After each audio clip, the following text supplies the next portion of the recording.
లేదు. Sweet and simple. ఈరోజు దువ్వాడ శ్రీనివాసరావు గారి విషయం ఆయన సస్పెండ్ చేశారు. ఆయన సస్పెండ్ చేయడానికి గల కారణం ఒకటే.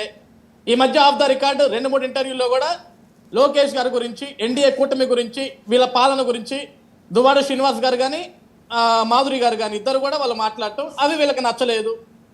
ఈరోజు సస్పెండ్ చేశారు. వాళ్ళకి ఎదుటి వాళ్ళని పొగిడితే జగన్మోహన్ రెడ్డి గారు జీర్ణించుకోలేరు, తట్టుకోలేరు కాబట్టి దువ్వాడ సీన్తో పెద్ద పని లేదు కాబట్టి తీసేశారు అతన్ని కూడా. ఇక మూడోది, జగన్ ఈ మధ్య వార్నింగ్స్ ఇస్తున్నాడు. ఎవరికి ఇచ్చాడు సార్ వార్నింగ్? ఆయన వార్నింగ్ తీసుకునే పరిస్థితులు ఎవడున్నాడు ఈ రాష్ట్రంలో? చెప్పాడు, నేను జనవరి నుంచి వస్తా బయటికి, ఫిబ్రవరి నుంచి వస్తా బయటికి, మార్చి నుంచి వస్తా బయటికి. ఏప్రిల్ కూడా వచ్చేసింది, రేపు పొద్దున్న 4 రోజులు పోతే మే కూడా వస్తుంది. ఆయన వస్తూనే ఉంటాడు బయటికి, బెంగళూరులో కూర్చొని.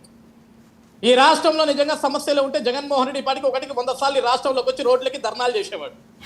ఏ సమస్యలు దొరకట్లేదు, అతనికి ఏం చేయాలో తెలియట్లేదు. ఈరోజు భారీ లిక్కర్ స్కామ్. ఈ లిక్కర్ స్కామ్లో తన పార్టీకి సంబంధించిన వాళ్ళు ఒకరి తర్వాత ఒకళ్ళు అరెస్టులు అవుతున్నారు. ఆ లిక్కర్ స్కామ్ గురించి ఈరోజు పవన్ కళ్యాణ్ గారు, చంద్రబాబు గారు, లోకేష్ గారు మాట్లాడలేదు. స్వయాన విజయసాయి రెడ్డి గారు బయటకు వచ్చి మాట్లాడుతున్నాడు. మేము మాట్లాడలేదు కదా, మేము చెప్పట్లేదు కదా అందులో కింగ్ పిన్ ఎవడో, బిగ్ పిన్ ఎవడో అని. వాళ్ళే 100 కోట్లు ఇచ్చుకున్నామన్నారు, స్కామ్ అన్నారు, స్కీమ్ అన్నారు, పర్సెంటేజ్ అన్నారు, వాటాలు అన్నారు, వాళ్ళే తగలెట్టుకున్నారు. అది ఈరోజు ఎంక్వైరీ చేస్తున్నారు. కాబట్టి ఒకటి సార్, ఏదన్నా ఈ రాష్ట్రంలో నిజంగా తప్పు జరుగుతుంటే దాని గురించి మనం చర్చించుకుంటే బెస్ట్. కానీ ఈరోజు తీసేసిన తహసీల్దార్ అయిన జగన్మోహన్ రెడ్డి గురించో, లేకుంటే ఇక అసలు ఆవిడ గురించి మాట్లాడకూడదు బెస్ట్. ఇటువంటి వ్యక్తుల గురించి మాట్లాడమని టైం వేస్ట్ చేసుకుంటే శుద్ధ దండగ సార్. Right, okay. సురేష్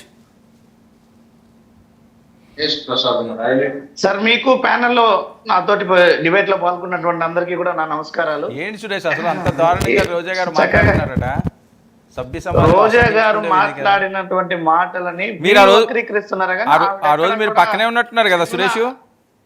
నేను పక్కనే ఉన్నాను సార్. ఆ రోజంతా కూడా కార్యక్రమం ఏ రకంగా జరిగిందో మొత్తం ప్రత్యక్ష